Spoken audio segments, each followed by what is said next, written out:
J'ai généré 500 leads en 10 jours grâce à LinkedIn. Et dans cette vidéo, je vais te montrer exactement le framework ultra détaillé, étape par étape, que tu vas pouvoir reproduire et copier-coller pour faire en sorte d'avoir les mêmes résultats. Donc reste bien jusqu'au bout parce qu'on va vraiment tout regarder en détail. Et c'est vraiment quelque chose que j'ai créé qui va être 100% activable. Et comme tu peux voir là dans cette matrice, on va vraiment rentrer dans le détail de tout absolument pour pouvoir tirer profit au maximum de LinkedIn, qui est la plateforme numéro 1 aujourd'hui quand tu fais du B2B. Il faut absolument être sur LinkedIn. Sauf que être sur LinkedIn, ça ne suffit pas. Il faut réussir à comprendre ce que les gens veulent sur LinkedIn et comprendre du coup l'algo. Mais l'algo, c'est les humains derrière, c'est le comportement humain, pour pouvoir faire en sorte d'en retirer des leads, des rendez-vous et du business. Donc du coup, déjà, pour démarrer, je vais vous montrer, moi ça fait à peu près 9 mois que j'ai commencé sur LinkedIn, donc je suis pas du tout de base le plus grand expert LinkedIn, mais ce que j'ai fait, c'est que j'ai commencé, j'ai testé, et surtout j'ai décortiqué, mais j'ai vraiment passé des heures et des heures et des heures à décortiquer les top créateurs sur LinkedIn pour comprendre comment ils fonctionnent, mieux comprendre la plateforme et faire en sorte de pouvoir performer.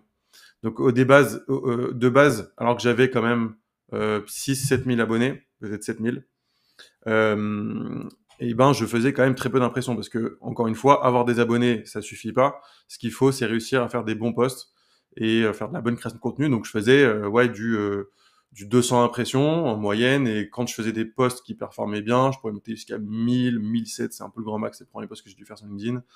Mais on voit que ça, c'est très très loin de ce que je fais aujourd'hui, puisque aujourd'hui je fais plusieurs milliers d'impressions.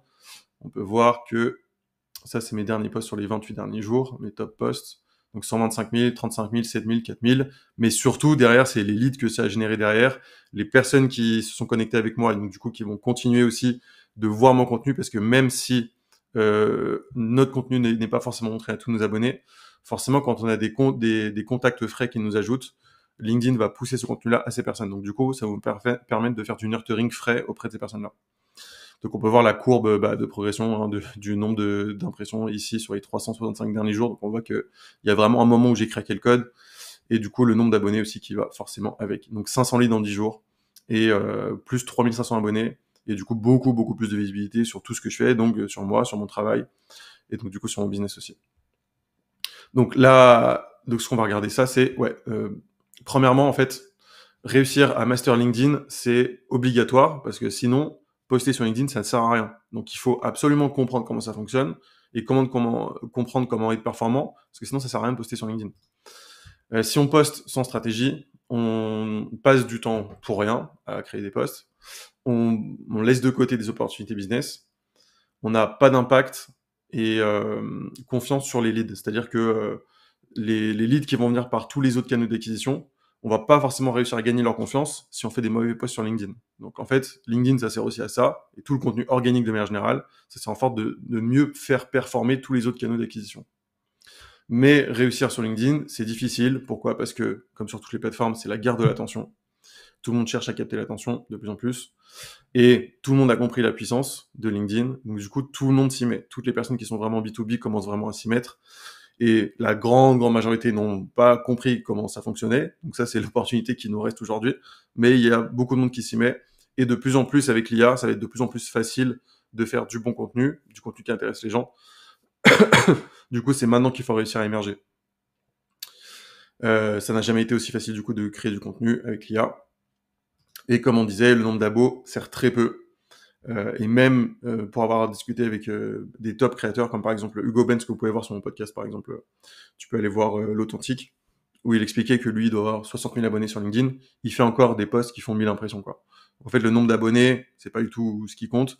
Et c'est pour ça aussi que même avec moi, alors j'avais déjà pris des abonnés ici, mais avec peut-être 7-8 000 abonnés, et ben, je suis capable de faire des posts qui font 125 000 impressions, parce qu'aujourd'hui, les réseaux sociaux de manière générale, euh, c'est des réseaux sociaux par intérêt. C'est-à-dire que les contenus sont poussés, les bons contenus sont poussés auprès des bonnes personnes, donc selon les intérêts de la personne.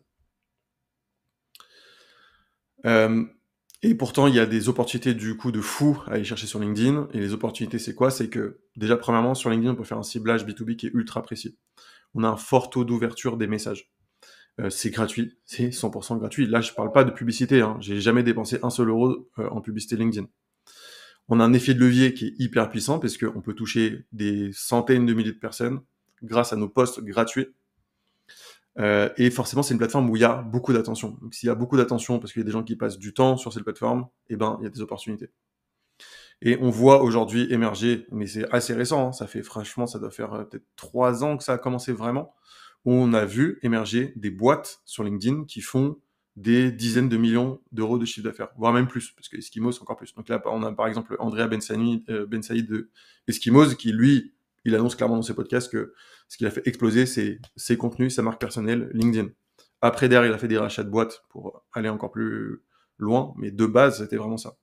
Théo Lyon, il a clairement explosé sur LinkedIn. C'est un des premiers vraiment créateurs qui a vraiment commencé à mettre beaucoup de contenu sur LinkedIn et à comprendre comment ça fonctionnait. Donc pareil, il a fait émerger sa boîte sur LinkedIn et toujours aujourd'hui. Benoît Dubo, ou Dubos, je sais pas comment on dit, pareil. Et Mathis Feb, très récemment, celui-là je l'ai mis parce que c'est hyper intéressant. Lui, ça fait peut-être 1 an, 18 mois qu'il a émergé vraiment sur LinkedIn et qui a compris tous les codes et du coup qui a explosé grâce à LinkedIn. Et il ne fait que ça. Il ne fait que du LinkedIn.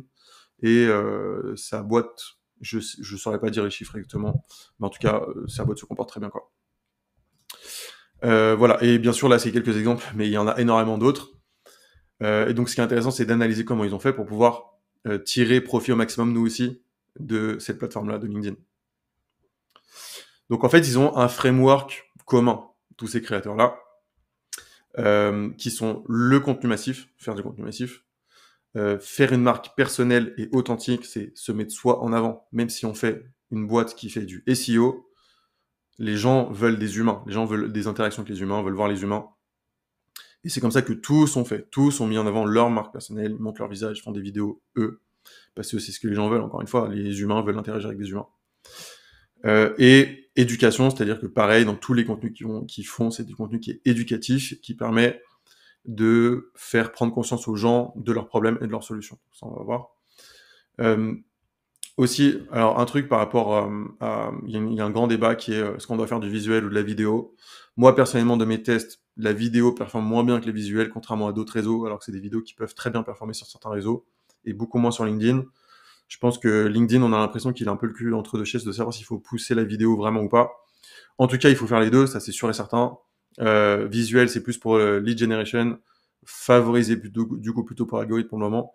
Lecture rapide, contexte professionnel. La vidéo, ça va être plus pour du storytelling, connexion émotionnelle, message profond et immunisation. Donc ça veut dire que les deux sont complémentaires et ça veut dire qu'il faut absolument faire les deux. Et d'ailleurs, quand on regarde les autres créateurs, ils font les deux. Donc contenu massif. Il faut idéalement faire des posts tous les jours, même si on écoute les top créateurs au monde, comme Gary Vee par exemple, qui est le pape de la création de contenu. Il dit qu'il faut publier 3 fois par jour sur LinkedIn. Donc en fait, c'est jamais trop. Le tout, c'est d'arriver à avoir des process pour pouvoir faire en sorte de poster le plus possible.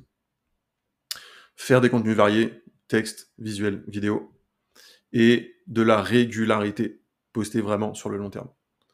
Ensuite, sur la marque personnelle authentique, c'est montrer son visage, parler de soi, être transparent sur les chiffres business. Très souvent, les 4 là, par exemple, que j'ai cités, et il y a d'autres exemples, mais ils ont été ultra transparents et ils ont construit leur boîte sur LinkedIn et ils ont montré en chiffres concrètement tout ce qu'ils faisaient sur LinkedIn en termes de chiffre d'affaires. Donc ça, forcément, ça intéresse les gens. On est sur LinkedIn, c'est un réseau où les gens sont là pour gagner de l'argent. Donc forcément, c'est le sujet préféré des gens sur LinkedIn, c'est l'argent. Et donc les gens qui parlent d'argent et qui montent leurs chiffres, forcément, ça marche mieux. Et donc ceux qui explosent en plus leur boîte, et ben forcément, ça apporte encore plus d'attention et ça leur permet encore plus d'exploser. Donc c'est une boucle virtueuse, quoi. Voilà, et puis message cash. Message cash sur LinkedIn, il faut être cash, mais comme sur tous les réseaux, c'est le fait d'être cash et d'être même clivant qui permet d'attirer de l'attention. Ensuite, sur la partie éducation. Donc, le fait de faire des posts éducatifs, ça permet d'asseoir son expertise, de faire adhérer son audience à ses big ID. Donc, les big ID, c'est vraiment des messages qu'il faut marteler, c'est des grandes pensées clés que l'on a et que l'on veut absolument marteler pour que les gens adhèrent à notre message. Petite stat, impact de l'authenticité. Selon la source Stackla Customer Trust Report, les marques humaines génèrent plus 81% de confiance client par rapport à celles qui ne le sont pas. Donc ça change absolument tout aujourd'hui, surtout encore plus dans un contexte où il y a énormément d'IA partout. Une fois qu'on fait du bon contenu et qu'on a le bon framework ici, il va falloir réussir à générer des leads sur LinkedIn. Alors concrètement, comment on fait pour générer des leads sur LinkedIn? Donc moi, par exemple, j'ai un post, ce post-là. Celui-là m'a généré 400 leads, plus de 400 leads, avec 35 000 impressions.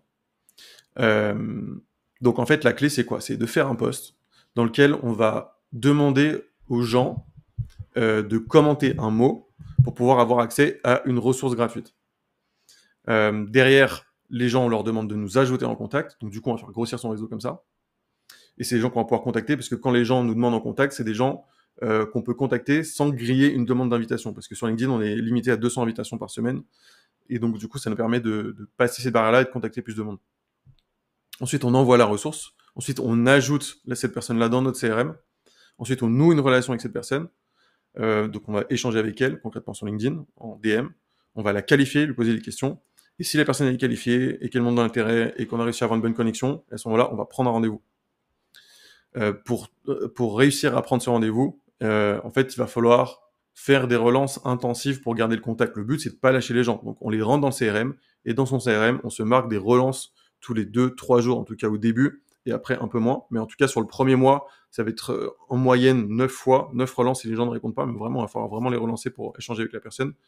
Et ensuite, ne jamais perdre le fil. C'est-à-dire que on peut se mettre des rendez-vous à 30-60 jours pour se dire de reprendre des nouvelles de cette personne-là. Mais le but sur LinkedIn, c'est de nouer des relations avec les gens. C'est tout. Leur apporter de la valeur, même les aider gratuitement, c'est pas du tout un problème. Et au contraire, il faut le faire le maximum pour que les gens se rendent compte de la valeur qu'on peut leur apporter. Le gros avantage, c'est que le fait sur un post de demander un commentaire et de demander aux gens de nous ajouter un contact, LinkedIn adore, parce que LinkedIn se dit mais le post est génial. Donc du coup, je vais le mettre encore plus en avant. Et du coup, ça crée de l'engagement et ça crée un effet boule de neige. Plus il y a de commentaires, plus il y a d'ajouts au contact, plus il y a de visibilité, et plus il y a encore des commentaires et des ajouts au contact. Et c'est comme ça que du coup, la machine démarre, quoi. Donc c'est pour ça que les posts lead, génération de leads, sont ultra puissants, parce que c'est des posts qui créent beaucoup d'engagement, en fait. Donc ensuite, sur l'idée du post. Pour pouvoir faire un bon post, il suffit pas juste de dire commande quelque chose, parce que derrière, si déjà le post ne capte pas l'attention, on n'arrivera pas à générer le premier engagement. Et en plus, il faut que la personne ait vraiment une bonne raison de lâcher un commentaire pour pouvoir avoir accès à la ressource. Donc, il faut lui donner envie, et il faut que ce qu'on va lui apporter lui apporte de la valeur. Donc, dans les idées de post, déjà, premièrement, il faut se dévoiler. Il faut être authentique. Il faut parler de soi. Il faut mettre de la tension narrative. Et idéalement, ce qui a fait qu'aussi celui-là, ça a bien marché, c'est qu'il a suscité des encouragements. Parce que c'est un post où j'annonce mon défi Building Public, où j'annonce que justement, exactement la méthode complète que je vais utiliser pour atteindre les 50 000 € par mois de chiffre d'affaires. Donc forcément, quand je me lance ce défi-là, il y a des gens qui veulent m'encourager, juste ne serait-ce qu'avec un like. Et du coup, forcément, ça génère encore plus d'engagement et donc encore plus de visibilité. Donc maintenant, on va décortiquer ce post qui m'a vraiment généré 400 leads pour voir comment on peut le copier-coller et le reproduire pour faire en sorte d'avoir des résultats similaires dans mes prochains posts. Et donc du coup, ça veut dire que toi, tu vas pouvoir faire exactement la même chose. Et du coup, c'est cette méthode, pareil, que j'ai répliquée sur d'autres posts et qui m'a permis de générer encore des leads par la suite.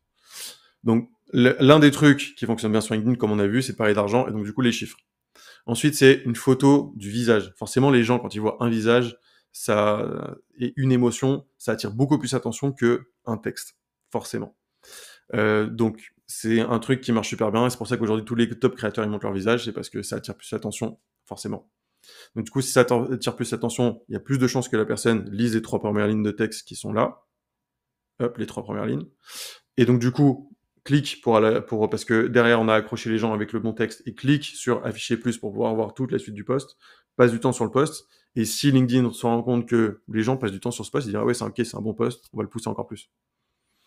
En plus, il y avait un troisième élément là-dessus, sur cette photo-là, c'est que j'ai mis un défi. Donc, du coup, il y a une intrigue et de l'attention par rapport à ça. Ensuite, donc, la façon dont j'ai créé ce texte-là.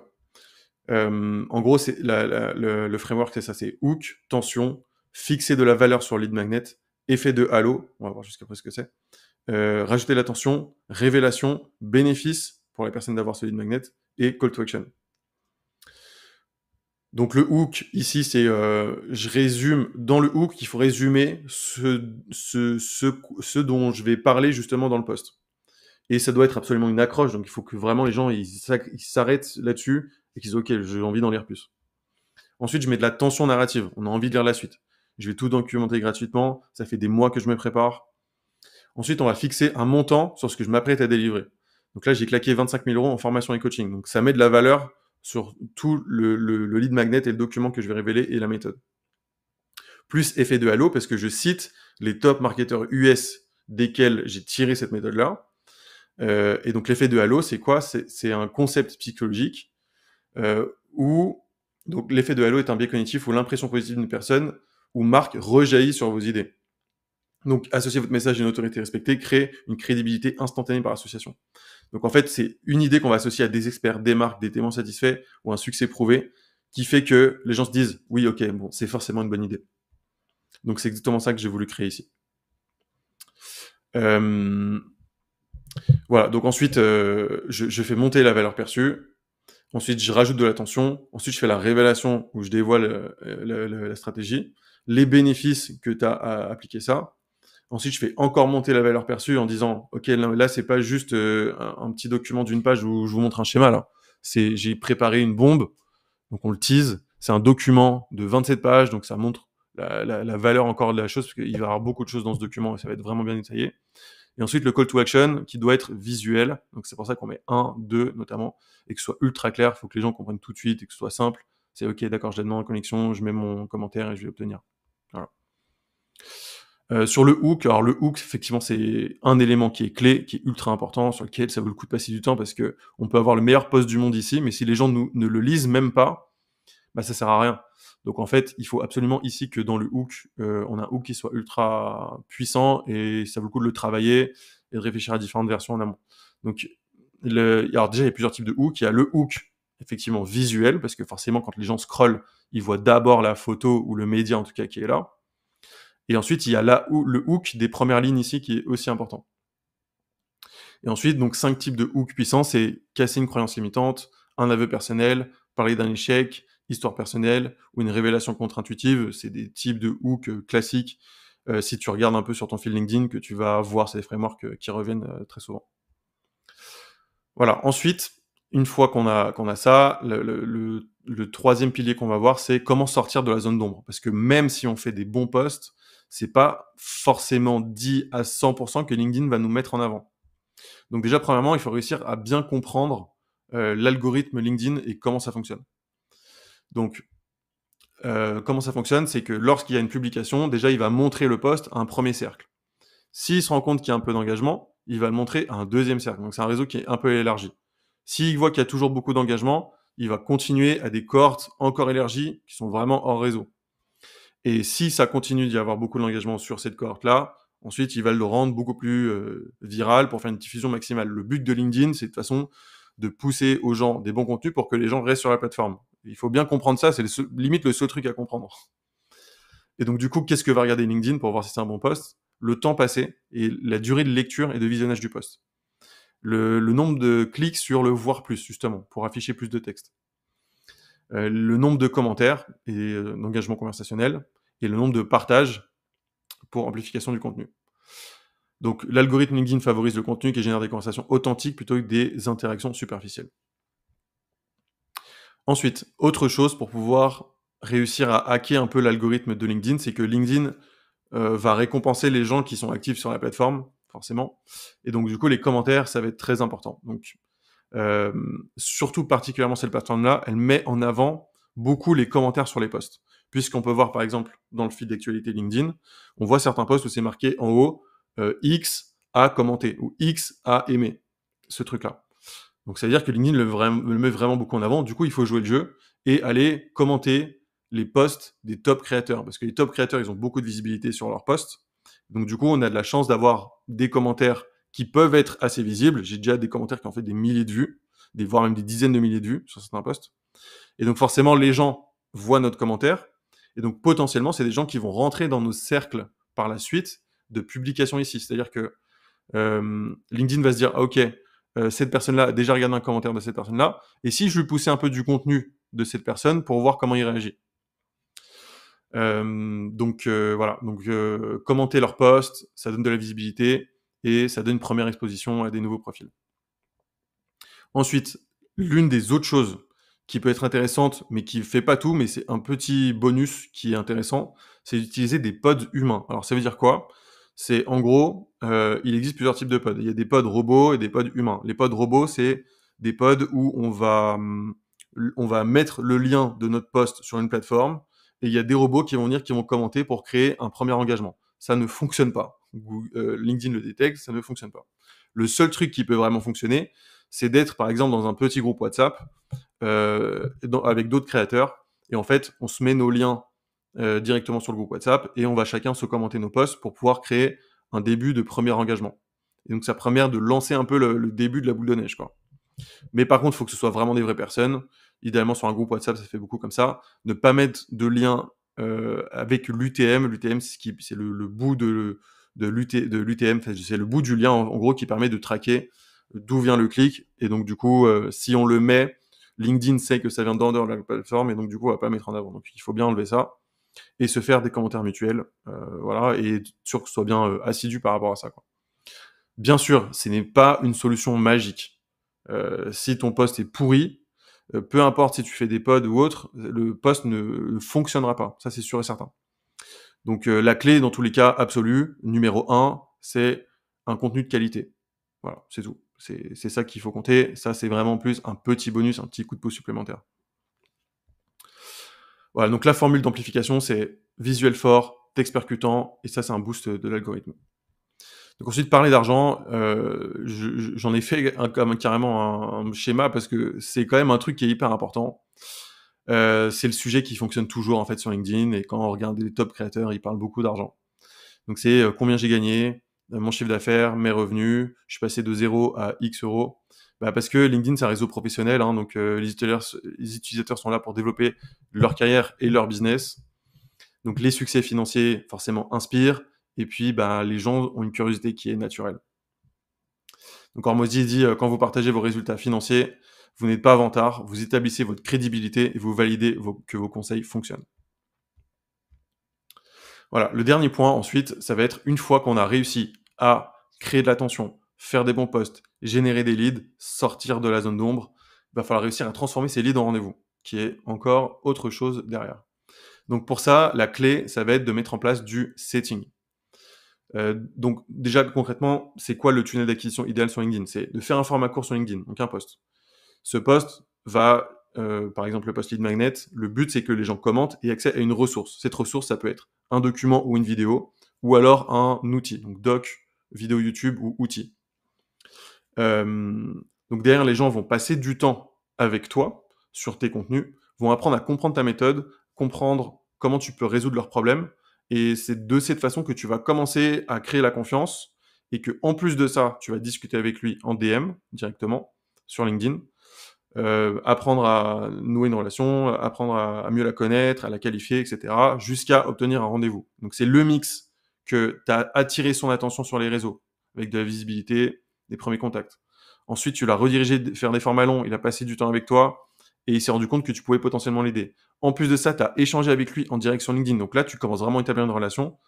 Derrière, quand tu prends un rendez-vous avec cette personne, le rendez-vous, il est chaud, parce que la personne a déjà passé du temps avec toi. C'est pas de la prospection comme du cold call où là, tu sais que tu es dans une position où tu vas devoir essayer de convaincre la personne. Non, là, la personne, quand elle vient en rendez-vous, elle sait déjà ce que tu fais, elle sait comment tu peux l'aider, et elle a compris grosso modo ta méthode, quoi. Donc ça change absolument tout au type de rendez-vous que tu peux avoir, parce que tu vas avoir des rendez-vous qui sont chauds et qualifiés forcément par rapport au tout travail que tu as fait en amont. Et d'ailleurs, si la personne... en fait, la priorité numéro 1 en setting, c'est de faire en sorte que la personne regarde la ressource. Parce que des fois, tu l'as envoyée, mais elle l'a pas forcément encore vue. Donc là, il vaut mieux ne pas prendre un rendez-vous tout de suite, parce que parfois, il y a des gens, dans leur personnalité, qui ont tendance à vouloir prendre un rendez-vous tout de suite avec la personne. Quand on va les prospecter pour dire ouais, tu m'expliqueras, vas-y, on prend un rendez-vous. Moi, je refuse ces rendez-vous-là. Je dis le mieux quand même, c'est que tu regardes la ressource, comme ça, je te dirai, tu me diras plutôt si ça t'a aidé et si tu penses que je peux t'aider par rapport à tes problématiques. Et le fait que les gens aient consommé une ressource avant le rendez-vous, forcément, ça change absolument tout au rendez-vous.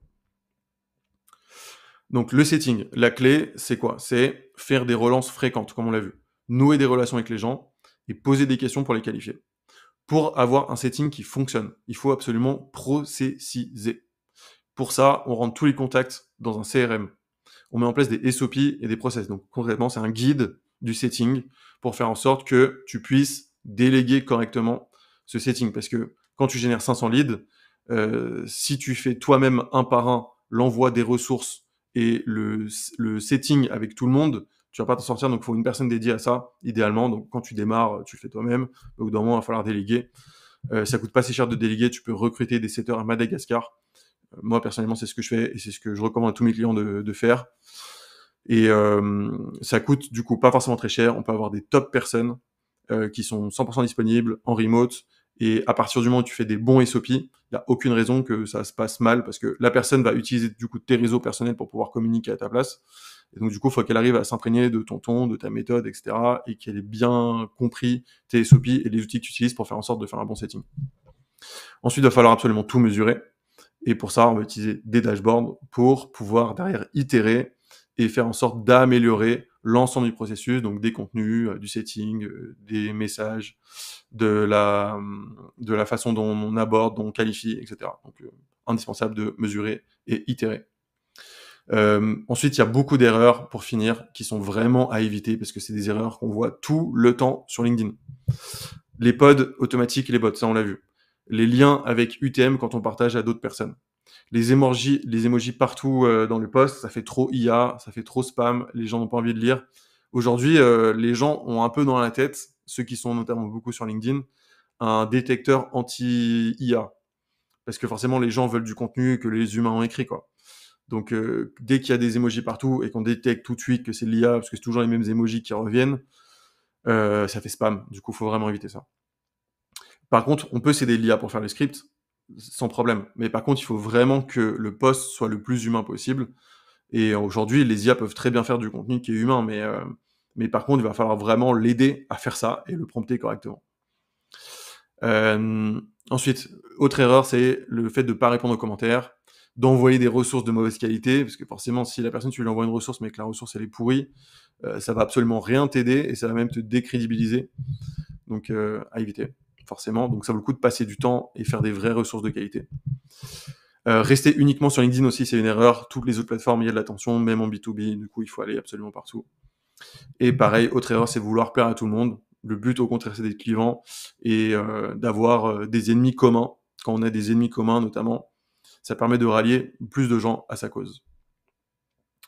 Voilà, donc là, on a vu vraiment le framework complet. Franchement, si tu appliques ça, c'est impossible que tu n'aies pas de résultat. Donc tu n'as plus qu'à prendre ce framework, à le copier-coller. Et si tu veux aller beaucoup plus loin et que tu veux que je t'accompagne justement à scale ton business de service, tu prends un rendez-vous sous la vidéo où il y a un lien sur lequel tu peux prendre un rendez-vous pour pouvoir échanger. On parlera de ta situation et voir si on est capable de t'aider par rapport à ta situation.